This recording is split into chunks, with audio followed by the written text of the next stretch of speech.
ഏകദേശം 10ഓളം രാജ്യങ്ങളാണ് കവർ ചെയ്തിട്ട് നമ്മൾ കേരളത്തിലേക്ക് എത്തിയിട്ടുള്ളത് കേട്ടോ. വണ്ടി ഒരു രക്ഷയില്ല കേട്ടോ, ഫുൾ ക്രോം ഫിനിഷ്ഡ് വണ്ടിയാണ്. അതുപോലെ തന്നെ 2 വീലും നമ്മൾ ലിങ്ക് റാഡ് കൊടുത്തിട്ടുണ്ട് ഇവിടെ. What's up guys? Once again welcome back to Motomox. അപ്പോൾ ഇന്ന് ഒരു സൺഡേ ദിവസമാണ്. രാവിലെ എണീറ്റു, വണ്ടി കൊണ്ട് ഇറങ്ങിയതാണ്. ഞങ്ങളൊരു 6 ആൾക്കാരുണ്ട്, ഞാനടക്കം. അപ്പം എങ്ങോട്ടാണ് പോകുന്നതെന്ന് വെച്ച് കഴിഞ്ഞാൽ തൃശ്ശൂർ ചാവക്കാട്ടേക്കാണ്. ഒരു ടിപ്പിക്കൽ ഒരു ബ്രേക്ക്ഫാസ്റ്റ് റൈഡ് അല്ല ഇന്ന്, പക്ഷേ ഇന്ന് ഒരു വ്യക്തിയെ കാണാനും അതുപോലെ തന്നെ അതിലുപരി ഒരു വണ്ടിയെ കാണാനും അത് നിങ്ങൾക്ക് പരിചയപ്പെടുത്തി തരാൻ വേണ്ടിയിട്ടാണ് കേട്ടോ ഞാൻ ഇന്നിങ്ങനെ വീഡിയോ എടുക്കുന്നത്. ആ ഒരു വണ്ടി ഇന്ത്യയിലുണ്ടോ എന്നുള്ള കാര്യത്തിൽ സംശയമാണ്. ഞാൻ തന്നെ ഫോണിലും മറ്റും ഫോട്ടോ കണ്ടിട്ടുള്ളൂ കേട്ടോ, പക്ഷേ ഇന്ന് ആദ്യമായിട്ടാണ് നേരിട്ട് കാണാൻ പോകുന്നത്. അപ്പോൾ ആ ഒരു ആകാംക്ഷയോടെയാണ് ഞാനിപ്പോൾ വണ്ടി ഓടിക്കുന്നത്. ഇത് കണ്ടോ, മുന്നേ പോകുന്ന ഹാർലി. നമ്മളൊക്കെ ഡ്രസ്സൊക്കെ തോരനിടൂലേ, അതായത് അലക്കാൻ ഇട്ടിട്ട് ഉണക്കാൻ വേണ്ടിയിട്ട് തോരനിടുന്ന ആ ഒരു രൂപത്തെ പോലെ ഉണ്ട്. അയലമൊക്കെ ഇടുന്നിട്ട് കാറ്റടിക്കുമ്പോൾ അങ്ങനെ ആടുന്ന ആ ഒരു ഫീലിംഗാണ് ഇത് കണ്ടിട്ട് തോന്നുന്നത്. അടിപൊളി വണ്ടി, ഒരു രക്ഷയില്ല കേട്ടോ, ഫുൾ ക്രോം ഫിനിഷ്ഡ് വണ്ടിയാണ്, വേറെ ലെവല്. ആള് നല്ലോണം എൻജോയ് ചെയ്യുന്നുണ്ട്.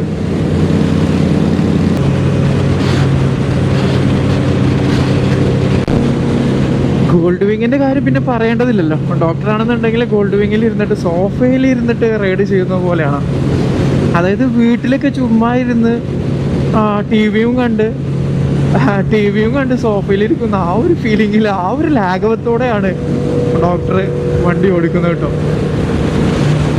അതിൻ്റെ സുഖം പറ്റി ആള് ഉറങ്ങാതിരുന്നാൽ മതി, വേറെ ബുദ്ധിമുട്ടൊന്നുമില്ല. എനിക്കിതിങ്ങനെ കാണുമ്പം നമ്മൾ പണ്ടൊക്കെ ബാലരമ വായിക്കാറില്ലേ, ബാലരമയിലുള്ള ഒരു ക്യാരക്ടറാണ് കേട്ടോ എനിക്ക് സത്യം പറഞ്ഞു കഴിഞ്ഞാൽ ഓർമ്മ വരുന്നത്. അപ്പോൾ ഒരു ജമ്പനും തുമ്പനും എന്ന് പറഞ്ഞിട്ടൊരു ക്യാരക്ടർ ഉണ്ടല്ലോ ബാലരമയിലെ. അതിൽ ജമ്പനാണോ തുമ്പനാണോ ഏതോ ഒരുത്തൻ ഒരു വണ്ടിമ പോണ ആ ഒരു ക്യാരക്ടർ എനിക്ക് ഇതുമായിട്ട് ഫീൽ ചെയ്യുന്നു. അപ്പോൾ ആളെ വീട് എത്തിയിട്ടുണ്ട് കേട്ടോ.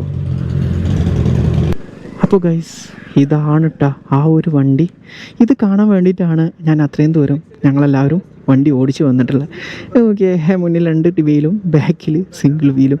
ഒരു ട്രൈ സൈക്കിളാണെന്ന് തോന്നുന്നു, പക്ഷേ ഫ്രണ്ടിലാണ് 2 വീലുള്ളത്. ഇത് ഏതാണെന്നല്ലേ, നിക്കൺ GT ഫ്രം യമഹ ആണ് കേട്ടോ. അതായത് 3 സിലിണ്ടർ വരുന്ന ഒരു വണ്ടിയാണ്. ഇതിൻ്റെ ഫ്രണ്ടാണ് ഇതിൻ്റെ ഹൈലൈറ്റ്. അതായത് 1 സൈഡിൽ തന്നെ 2 ഷോക്ക് വരുന്നുണ്ട്, സെയിം ഈ ഒരു സൈഡിലും ആ ഒരു സൈഡിലും. ടോട്ടൽ 4 ഷോക്കുണ്ട് പ്ലസ് 2 ടയറും. അപ്പം ഇത് ദുബായിൽ നിന്നാണല്ലോ വരുന്നത്. അത്രയും കിലോമീറ്റർ ഓടിയിട്ട് ഏകദേശം 70 ദിവസം എടുത്തിട്ടുണ്ട് കേട്ടോ അവിടെ നിന്ന് ഇങ്ങോട്ട് എത്താൻ. അപ്പോൾ ഒരുപാട് എക്സ്പീരിയൻസും കാര്യങ്ങളൊക്കെ മുഫ്തി ഷെയർ ചെയ്ത് ഞങ്ങളോട്. അപ്പോൾ വണ്ടി നോക്കുകയാണെന്നുണ്ടെങ്കിൽ ഒരു ലക്ഷ്യമില്ല. ഞാൻ ആദ്യമായിട്ടാണ് കാണുന്നത്. ഇന്ത്യയിൽ തന്നെ ഈ ഒരു പീസ് ഉണ്ടോ എന്നുള്ളത് എനിക്ക് സംശയമുണ്ടോ. ഫ്രണ്ട് സൈഡ് തന്നെ കേട്ടോ ഇതിൽ എനിക്ക് എടുത്ത് പറയാനുള്ളത്. ബാക്ക് സൈഡിൽ ഞാൻ നോക്കുന്ന പോലുമില്ല. ഇതിൻ്റെ ഉള്ളിലേക്ക് നോക്കുകയാണെന്നുണ്ടെങ്കിൽ അത്രയും വലിയ എൻജിനീയറിങ് ഇവിടെ നടന്നിട്ടുണ്ട്. എന്താ പറയുക, ഒരു ഗോൾഡ് വിങ്ങിനെയൊക്കെ നോക്കുന്നത് പോലത്തെ ഒരു ഷാഫ്റ്റും കാര്യങ്ങളൊക്കെയാണ് ഇവിടെ വന്നിട്ടുള്ളത് ഹാൻഡ്ലിങ്ങിന്. അതുപോലെ തന്നെ 2 വീലും നമ്മൾ ലിങ്ക് റാഡ് കൊടുത്തിട്ടുണ്ട് ഇവിടെ. അങ്ങനെ ഒരുപാട് കോംപ്ലിക്കേറ്റഡ് ആയിട്ടുള്ള എഞ്ചിനീയറിങ് ഇവിടെ നടന്നിട്ടുണ്ട്. വണ്ടി രക്ഷയില്ല. അക്രബോക്കിൻ്റെ എക്സോസ്റ്റ് ഉണ്ട്. 3 സിലിണ്ടറാണ് കേട്ടോ ഇതിന് വരുന്നത്. എനിക്ക് തോന്നണേ MT-09 ഒരു എഞ്ചിനായിരിക്കാം എന്നാണ്. അപ്പം എനിക്ക് ഏറ്റവും കൂടുതൽ ഹൈലൈറ്റ് ആയിട്ട് പറയാനുള്ളത്, ദുബായ് രജിസ്റ്റേർഡ് വണ്ടിയാണ്. ദുബായിൽ നിന്ന് മറ്റ് പലരും കാറും ആയിട്ടും എല്ലാ വണ്ടിയും വന്നിട്ടുണ്ടെങ്കിലും ഈ ഒരു വണ്ടി ആദ്യമായിട്ടാണ്. ഇത് വല്ലാത്തൊരു എക്സ്പീരിയൻസ് തന്നെയാണ്. ഇപ്പോൾ ഗോൾഡ് വിങ്ങും കാര്യങ്ങളൊക്കെ ദുബായിൽ നിന്ന് വന്നിട്ടുണ്ടെങ്കിലും ഗോൾഡ് വിങ് നാട്ടിൽ തന്നെ ഉള്ളതുകൊണ്ടും ആളുകൾ കണ്ടതുകൊണ്ടും പ്രശ്നമില്ല. പക്ഷേ ഈ ഒരു വണ്ടി വെറൈറ്റി ആയിട്ട്, കാരണം ആദ്യമായിട്ടാണ് ഞാനടക്കം പലരും എൻ്റെ ഒരു വീഡിയോ കാണുന്ന 99 പേരും ചിലപ്പം ആദ്യമായിട്ടാണ് ഔട്ടോ ഈ ഒരു വണ്ടി കാണുന്നത്. ഏകദേശം 10ഓളം രാജ്യങ്ങളാണ് കവർ ചെയ്തിട്ട് നമ്മൾ കേരളത്തിലേക്ക് എത്തിയിട്ടുള്ളത് കേട്ടോ, ഫ്രം ദുബായ് ടു കേരള. 10Xൻ്റെ ഒരു ഗാദറിങ് മൂപ്പരെ കൂടെ നമ്മളിവിടെ ഈ ഒരു സൺഡേ ചിലവഴിച്ചു. അപ്പോൾ മൂപ്പർക്ക് തോന്നിയിട്ടുള്ള എക്സ്പീരിയൻസും കാര്യങ്ങളൊക്കെ നമുക്ക് ചോദിച്ചു നോക്കാം. എങ്ങനെ ഉണ്ടായിരുന്നു എക്സ്പീരിയൻസ് ഈ ഒരു 70 ദിവസത്തെ യാത്രയിൽ എന്നുള്ളത് നമുക്ക് ചോദിച്ചു നോക്കട്ടെ മൂപ്പരോട് തന്നെ. നമ്മുടെ ഒക്ടേനെക്സ് റൈഡേഴ്സ് ഈ സൺഡേ നമ്മൾ പ്ലാൻ ചെയ്തിട്ടുള്ളത് ഒരു inspiring rider, I would say like an inspiring പേഴ്സണാലിറ്റീനെ മീറ്റ് ചെയ്യാൻ വേണ്ടിയിട്ടാണ്. നമ്മളിവിടെ എത്തിയിട്ടുള്ളത് വാടാനപ്പള്ളി ബീച്ച് സൈഡിലാണ്. ലെറ്റ് മീ ഇൻട്രൊഡ്യൂസ് നസീബ്ക from actually Vadanappally, but the thing differentiate him is like his bike. And where did he bring that from? Naseebka, he rode his bike all the way from Dubai to Kerala. Naseebka, adinte or experience, like it's all inspiring and it's all motivating for us. Kind of riders. So much. So adonnu just explain cheyana. First of all, നിങ്ങൾ ഇത്രയും ദൂരം എന്നെ കാണാൻ വന്നതിൽ സത്യത്തിൽ വളരെ സന്തോഷമുണ്ട്. ഭയങ്കര ഒരു സന്തോഷത്തിലുള്ള ഒരു ഗുഡ് മൂഡിലാണ്, നല്ല ഫീൽ ഗുഡ് എന്ന് പറയാം. നമ്മൾ സ്വന്തം മണ്ണിൽ നമ്മൾ ദുബായ് ബൈക്കായിട്ട് വന്നതിൻ്റെ ഒരു വേറൊരു ഇപ്പോഴും എൻ്റെ കൈ വിശ്വസിക്കാൻ പറ്റുന്നില്ല, ഞാനാണോ ഇവിടെ വരെ ഓടിച്ചെത്തിയെന്നുള്ളത്. ഓക്കെ, എനിവേ യാത്ര ഞാൻ മെയ് 3-ാം തീയതി സ്റ്റാർട്ട് ചെയ്തത്. മെയ് 3-ാം തീയതി സ്റ്റാർട്ട് ചെയ്തു. ഒരു 70 ഡേയ്സിനുള്ളിൽ നമ്മൾ ഇന്ത്യൻ മണ്ണിലേക്ക് തിരിക്കുകയാണ്. അറൗണ്ട് 12 കൺട്രി 23,000 കിലോമീറ്റർ യാത്ര ചെയ്തിട്ടാണ് തിരിക്കുന്നത്. UAE നിന്ന് സ്റ്റാർട്ട് ചെയ്തു. UAE ദുബായ് ഫ്രെയിമിൽ നിന്ന് നമ്മൾ ഓൾമോസ്റ്റ് ഒരുപാട് ഫ്രണ്ട് സർക്കിൾ ഉണ്ടായിരുന്നു. അവർ നല്ല യാത്രയോടുകൂടി തുടങ്ങി. അവിടെ നേരെ സൗദിയിലേക്ക് കയറി. സൗദിയിൽ നിന്ന് നേരെ ജോർദാനിൽ നിന്ന് ഇറാഖിൽ നിന്ന് സിറിയ, തുർക്കി, Georgia, Russia, Kazakhstan, China, Nepal, India, then down Kerala, അങ്ങനെ തൃശ്ശൂരിലേക്ക് തിരിക്കുകയാണ്.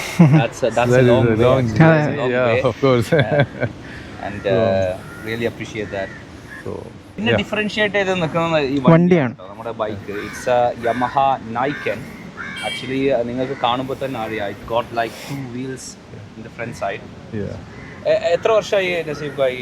ഞാൻ ആക്ച്വലി ഒരു യമഹ ഫാനാണ് മെയിനായിട്ട്ലി. സോ യമഹയുടെ ഏറ്റവും നല്ലൊരു ടോപ്പ് മോഡൽ വെയിറ്റ് ചെയ്ത് നിൽക്കുമ്പോഴാണ് 2019 യമഹ നൈക്കൻ GT. 2008 ഓൾറെഡി സ്റ്റാർട്ട് ചെയ്തിരുന്നു. 2022 ഞാനത് എൻ്റെ കയ്യിൽ വരുന്നത്. ഒരു 4 years ആയിട്ട് ഞാനിപ്പോൾ UAE ഉപയോഗിക്കുന്നുണ്ട്. UAE ഉപയോഗിക്കുമ്പോൾ ഇങ്ങനെ യാത്രയിലിടയിൽ എപ്പോഴും മനസ്സിൽ സ്വപ്നം കാണുന്നതാണ് നമ്മളെ കേരളത്തിലേക്കൊന്ന് കൊണ്ടുവരണം, കേരള റോട്ടിലൂടെയുള്ള യാത്ര എങ്ങനെ ഉണ്ടാവും എന്നുള്ളൊരു എക്സ്പീരിയൻസ്. സോ ദൈവം സഹായിച്ച് അത് നമുക്ക് സാധിച്ചിരിക്കുകയാണ്. ഈ പറഞ്ഞ പോലെ 70 ദിവസത്തെ യാത്രയിൽ നമ്മളെ ഇവിടെ എത്തിയിരിക്കുകയാണ്. അടിപൊളി. ഇത്രയും ദൂരം ഓടിച്ചു വന്നതാണ്. ഇതിൻ്റെ ഇടയിൽ എന്തെങ്കിലും ഏറ്റവും ഡിഫിക്കൽട്ടായിട്ടൊരു മൊമെൻ്റ് അങ്ങനെ എന്തെങ്കിലും ഉണ്ടായിട്ടുണ്ടോ? യാത്രയിൽ ഇപ്പോൾ ഈ 12 രാജ്യം എന്ന് പറയുമ്പോൾ 12 റൂൾസും അവിടുത്തെ നിയമങ്ങളൊക്കെ ഡിഫറെൻ്റ് ആണ്. ഓക്കെ, ഏറ്റവും ചലഞ്ചിങ് പാർട്ട് എന്ന് പറയുന്നത് നമുക്കിപ്പോൾ ഈ ബോർഡർ ക്രോസിംഗ് ആണ്. ഈ ബോർഡർ ക്രോസിങ്ങിൽ നമ്മൾ എക്സ്പെക്റ്റ് ചെയ്യാത്ത പല ഡോക്യുമെൻറ്റേഷൻസ് കയറി വരും. നമുക്കിപ്പോൾ ഓൺലൈനിൽ കൂടി കിട്ടുന്ന ChatGPT കിട്ടുന്ന മുമ്പ് യാത്ര ചെയ്തവരെ ഹിസ്റ്ററിയൊക്കെ എടുത്തിട്ടാണ് നമ്മളൊരു പ്രോപ്പർ ഐറ്റിനറി നമ്മൾ സെറ്റ് ചെയ്യുന്നത്. അപ്പോൾ ഈ ഐറ്റിനറി അത് വളരെ ഇമ്പോർട്ടൻ്റ് ആണ്. ഐറ്റിനറി ഡിപ്പെൻഡ് ചെയ്ത് നമ്മൾ ഓൾറെഡി ഓരോ രാജ്യത്തിൻ്റെ വിസകളും നേരത്തെ കൂട്ടി റെഡിയാക്കും. ഇതിനകത്ത് ഏറ്റവും ചലഞ്ചിങ് പാർട്ട് എന്ന് പറഞ്ഞാൽ ചൈനയുടെ വിസയാണ്. പിന്നെ ചൈനയിൽ എൻ്റർ ചെയ്താൽ അവിടുത്തെ പ്രൊസീജിയേഴ്സ് ഒരുപാടുണ്ട്. അവിടുത്തെ സ്പെഷ്യലായിട്ടുള്ള ഒരു അഡീഷണൽ നമുക്ക് ടെമ്പററി ലൈസൻസ് ഉണ്ട്, ടെമ്പററി നമ്പർ പ്ലേറ്റ് ഉണ്ട്. ഇതൊക്കെ നമുക്ക് ഇഷ്യൂ ചെയ്യണമെങ്കിൽ കുറച്ച് നേരത്തെ കൂട്ടി വേണം പ്രൊസീജിയേഴ്സ് തുടങ്ങാനായിട്ട്.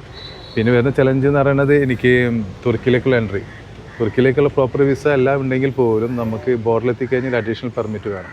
ആ പെർമിറ്റ് ആക്ച്വലി നമ്മളവിടെ എൻ്റർ ചെയ്തതിനു ശേഷം തുർക്കി ഇന്ത്യൻ എംബസി അവർ ഒഫീഷ്യൽ ചാനൽ ടു തുർക്കി ഗവൺമെൻറ്റിനായിട്ട് അപ്രോച്ച് ചെയ്തിട്ട് ഒരു ഇൻഫർമേഷൻ ഈ ബോർഡറിലേക്ക് പാസ് ചെയ്യണം, ഇങ്ങനെ ഒരു ട്രാവലർ വരുന്നുണ്ട്, ജസ്റ്റ് ക്രോസ് ചെയ്യാനുള്ള പെർമിറ്റ് വേണമെന്നുള്ളത്.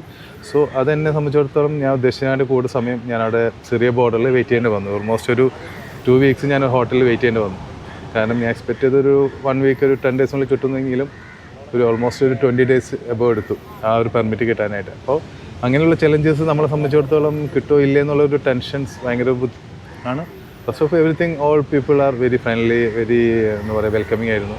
ലൈക്ക് നമ്മളിപ്പോൾ ഒരു കൺട്രിയിലേക്ക് എത്തുമ്പോഴത്തേക്കും അവിടെ ആരൊക്കെയും നമ്മളെങ്ങനെ ഹെൽപ്പ് ചെയ്യാനും അല്ലെങ്കിൽ നമ്മളെ എന്താ പറയുക ചെയ്യാനൊക്കെ അൺഎക്സ്പെക്റ്റഡ് ആയിട്ടുള്ള ഒരുപാട് ഫാമിലീസ് നമ്മളെ ഹെൽപ്പ് ചെയ്യുന്നുണ്ടായിരുന്നു. റഷ്യയിലൊക്കെ എൻ്റെ ഇത് ഓൾ നെറ്റ്വർക്ക് സ്റ്റക്ക്, നമുക്ക് ഒരു രീതിയിൽ മുന്നോട്ട് പോകാൻ പറ്റില്ല. ഒരു മാപ്പും വർക്ക് ചെയ്യില്ല, ഇൻസ്റ്റാഗ്രാം വർക്ക് ചെയ്യില്ല. സോ അവിടെയുള്ള ലോക്കൽസിന് പോലും പ്രോപ്പറായിട്ട് അവർക്ക് നമുക്ക് മാപ്പൊന്നും ഉപയോഗിക്കാനേ പറ്റുന്നില്ല. അപ്പോൾ നമ്മളൊരു അഡ്ജസ്റ്റ്മെൻറ്റിൽ ഒരു സൂം ചെയ്ത് നോക്കി ഓരോ ലൊക്കേഷൻസ് നമ്മൾ നോട്ടീസ് ചെയ്തിട്ടാണ് നമ്മളൊരു റൂട്ടൊക്കെ പോയിരുന്നത്. സോ അതുപോലെ തന്നെ ചൈന ഹെൻഡർലി ഡിഫറെൻ്റ് ആണ്, പക്ഷേ it's wonderful place. Must of ride പോകേണ്ട ഒരു പ്ലേസാണ് ചൈന. കാരണം നമ്മളെ ടിബറ്റൻ സൈഡ് കംപ്ലീറ്റ്ലി നമ്മളിപ്പോൾ ഫ്ലൈ ചെയ്യുമ്പോൾ മിക്കൊരു BGM, ഹോങ്കോങ് ആ റൂട്ടാണ് കൂടുതൽ പോകുക. പക്ഷേ ഈ റൂട്ട് എന്ന് പറയുന്നത് നമ്മളെ ഇന്ത്യയുടെ കാശ്മീർ ലഡാക്ക് എന്നൊക്കെ പറയുന്ന പോലെ ആ ഒരു കോൺസെപ്റ്റാണ്. ലൈക്ക് ആ ഒരു വേറെ ഒരു റൂട്ട് ഒരുപാട് സ്ഥലങ്ങളുണ്ട്. എടുത്ത് പറയുന്ന എല്ലാ സ്ഥലങ്ങളും ടിബറ്റൻ സൈഡ് ഇതെല്ലാം ഭയങ്കര എക്സ്പ്ലോർ ചെയ്യുന്ന സീനിങ് ആണ്. ആ ഒരു റൂട്ടിലാണ് കുറച്ച് എനിക്ക് ഡിഫിക്കൽട്ടി ഉണ്ടായിരുന്നത്. കാരണം ചില റോഡിൽ ഓഫ് റോഡ് ഭയങ്കര ഹെവി ഓഫ് റോഡ് ആയിരുന്നു. അപ്പോൾ ഈ ഒരു ബൈക്കിനെ സംബന്ധിച്ചിടത്തോളം ഓഫ് റോഡ് പോകാന്ന് പറയുന്നത് കുറച്ച് ടാസ്ക്കുള്ള സംഭവമാണ്. അപ്പോൾ ഈ പറഞ്ഞ പോലെ ടയർ എന്ന് വെച്ച് കഴിഞ്ഞാൽ മഡിൽ സ്കിഡ് ചെയ്ത് പോകാന്നൊക്കെ പറയുമ്പോൾ കുറച്ച് സ്ട്രഗ്ലിംഗ് ഉണ്ടായിരുന്നു. പിന്നെ ഈ ഓൾമോസ്റ്റ് എനിക്കൊന്ന് ഗോൾഡ് വിങ്ങിനായിട്ട് വെയിറ്റ് കൂടുതലുണ്ട് ഈ വണ്ടിക്ക്. കാണുമ്പോൾ ഇത് ഗോൾഡ് വിങ്ങായിട്ട് കമ്പയർ ചെയ്യുമ്പോൾ കുറച്ചും കൂടി ചെറുതാണെങ്കിലും പക്ഷേ ഹെവിയാണ്. വൺസും ചെരിഞ്ഞ് കഴിഞ്ഞാൽ അറിയാലോ ഹാൻഡിൽ ചെയ്യാൻ കുറച്ച് പാടാണ്. ആ സമയത്ത് നമ്മൾ മോർ കോൺഷ്യൻസ് കുറച്ചും കൂടി അറ്റൻഷൻ വേണം റൈഡ് ചെയ്യുമ്പോഴൊക്കെ. ബട്ട് ബൈക്കിന്റെ പെർസ്പെക്റ്റീവിൽ നിങ്ങൾ ഇപ്പോൾ ഇത്രയും ലോങ് റൈഡ് കിലോമീറ്റേഴ്സ് ഉണ്ടോ? ഓൾമോസ്റ്റ് 23,000 കിലോമീറ്റർ യുവർ റൈഡിന് മാത്രം. സോ അങ്ങനെ എടുക്കുമ്പോൾ എന്താണ് അതിനായിട്ടുള്ള ഒരു പ്രിക്കോഷൻ എടുത്ത് like machine perspective? It is actually ഞാൻ വെരി കംഫർട്ടബിൾ ആണ്. ഇപ്പോൾ ഒരു 4 years ആയിട്ട് ഉപയോഗിക്കുന്നതുകൊണ്ട് ഇതിൻ്റെ ഒരു കണ്ടീഷൻസ് നമുക്ക് അറിയാവുന്നതുകൊണ്ടും റൈഡിന് വേണ്ടി ഞാൻ ഫസ്റ്റ് 3 ടയറും ചേഞ്ച് ചെയ്തു. ഫസ്റ്റ് ഓഫ് ഓൾ ബേസിക് ആയിട്ടുള്ള എല്ലാ ഓയിൽസും വ്യൂസും കാര്യങ്ങളൊക്കെ ചേഞ്ച് ചെയ്തു, പ്രോപ്പർ സർവീസ്. പിന്നെ തന്നെ ഞാൻ ഷെഡ് ചെയ്തിട്ടുണ്ടായിരുന്നു ഓൾമോസ്റ്റ് 5,000 to 6,000 നമ്മളെ സർവീസ് ടൈം. അപ്പോൾ എവിടെ എത്താമെന്നുള്ളത് ഇപ്പോൾ സെക്കൻഡ് സർവീസ് വരുന്നത് തുർക്കിയിലായിരുന്നു. പിന്നെ അവിടെ നേരെ കസാക്കിസ്ഥാൻ അൽമാട്ടി എന്ന് പറഞ്ഞ സ്ഥലത്തായിരുന്നു സെക്കൻഡ് സർവീസ് വരുന്നത്. Then after China to Nepal enter ചെയ്തതിന് ശേഷം വാരണാസിയിലായിരുന്നു സർവീസ്. സോ ഇൻ ബിറ്റ്വീൻ എൻ്റെതായിട്ടുള്ള ടെക്നിക്കലി നമ്മൾ ചെയിൻ ലൂപ്സ് കാര്യങ്ങളൊക്കെ നമ്മൾ ഇൻ ബിറ്റ്വീൻ നമ്മൾ തന്നെ ചെയ്യുന്നതാണ്. സോ എവിടെയും വണ്ടി വലിയ കുഴപ്പമൊന്നുമില്ല. സോ സംഭവം ടയർനെസ് ആണ് വണ്ടി ഇപ്പോഴും. ആക്ച്വലി ഗിയർ ആക്ച്വലൊക്കെ ടൈറ്റ് ആയി തുടങ്ങി, അങ്ങനെയുള്ള ചെറിയ ചെറിയ കാര്യങ്ങളൊക്കെ ഉണ്ടായിരുന്നു. സോ വേറെ പ്രശ്നങ്ങളൊന്നും ഇല്ലാതെ സേഫായിട്ട് എത്തി. ബട്ട് ഹൈവേസ് ക്രൂസിങ് അമേസിങ് ആണ് ഇതിൻ്റെത്. പിന്നെ ഇതിൻ്റെ ഒരു ഹൈലൈറ്റ് പാർട്ട് എന്ന് പറയുന്നത് ഇതിൻ്റെ ഈ 2 വീലാണ്. ഇതിൻ്റെ സസ്പെൻഷനും ഇതിൻ്റെ ആ ഒരു ഇൻലൈൻ കോൺസെപ്റ്റും കാര്യങ്ങളൊക്കെ അമേസിങ് ആണ്. കാരണം എല്ലാവർക്കും കൺഫ്യൂഷനാണ് ഈ വണ്ടി സ്റ്റാൻഡിലാണ് നിൽക്കോ ഇല്ലേ എന്നുള്ളതൊക്കെ. പക്ഷേ സ്റ്റാൻഡിലാണ് നിൽക്കില്ല. അത് ആക്ച്വലി എല്ലാവർക്കും ഞാനിപ്പോൾ വന്നപ്പോൾ ചോദിച്ചൊരു കാര്യമാണ്, ഇതിന്റെ ലീനിങ് എങ്ങനെയാണ്? അത് ലൈക്ക് നോർമൽ ബൈക്സിനെയും കാട്ടി ലീനിങ് ആംഗിൾ കൂടുതലാണോ? കൂടുതലാണ്, അടിപൊളിയായിട്ട് പറ്റും. നമുക്കൊന്നും ചെയ്ത് കൊടുക്കേണ്ട ആവശ്യമില്ല. 45 ആംഗിൾ ജസ്റ്റ് ഒന്ന് ട്രെയിൻ ചെയ്ത ഒരു സാധനം അങ്ങനെ പോയിക്കോളും. പക്ഷെ നമ്മൾ ആ റോഡിന്റെ ഗ്രിപ്പും കാര്യങ്ങളും വേറെ നോക്കണം. ഓക്കെ.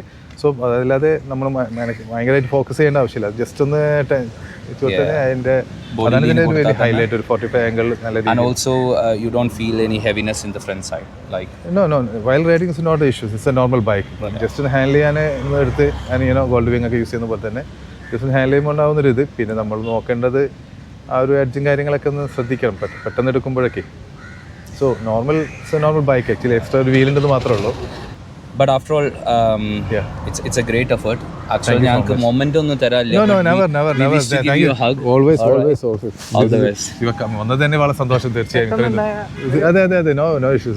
അതൊന്നും ഒരു കാര്യമില്ല. ഇതുപോലുള്ള ഫ്രണ്ട് സർക്കിൾ ഡെവലപ്പ് ചെയ്യാന്നുള്ളതാണ് എൻ്റെ. Exactly, and we will need to keep in touch. Yeah, of course. Very. Thank you. Salim bro.